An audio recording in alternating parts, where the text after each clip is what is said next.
Okay, so we just talked about general court martials and special court martials. Let's go into what is considered a summary court martial then.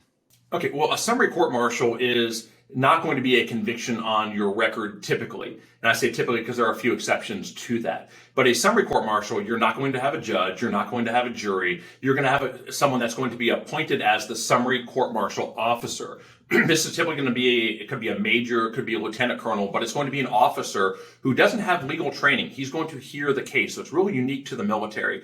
They're going to hear the evidence that's put on by the prosecution, and you can put on any evidence that you wish to present yourself. You don't have a right to an attorney at this type of proceeding. It's like an Article 15. You can get an attorney to hire. You can hire an attorney to represent you, but there are certain consequences with doing that.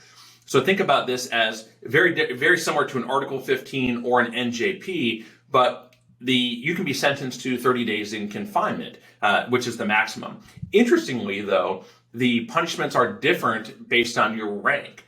And so if you are an E5 and above, you can only be reduced one grade and you can not go to confinement. But if you're an E4 and below, you can get sentenced to 30 days of confinement and they can reduce you down to an E1. So a summary court martial has very different consequences if you're an E4 and below as opposed to an E5. But even so, if you're an E5, E6, or staff NCO and you lose one grade, that can be a pretty big deal, especially if you're hitting higher tenure or if you're hitting an RCP, depending on what service that you're in.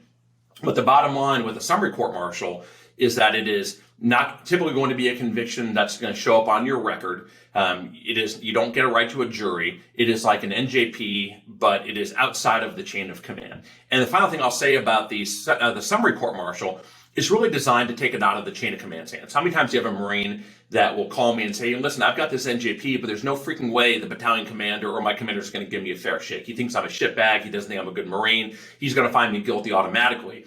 In that case, you can turn down an Article 15 or turn down NJP. It can go up to a summary court martial where the consequences are a bit higher, but it's no longer in your chain of command's hands. And so in that regard, you're often going to have a much fairer hearing than if you have with a command that's really unhappy with this particular Marine. So that's the one big benefit of a summary court martial is it gets it out of the hands of the command into what is supposed to be a neutral and detached commander.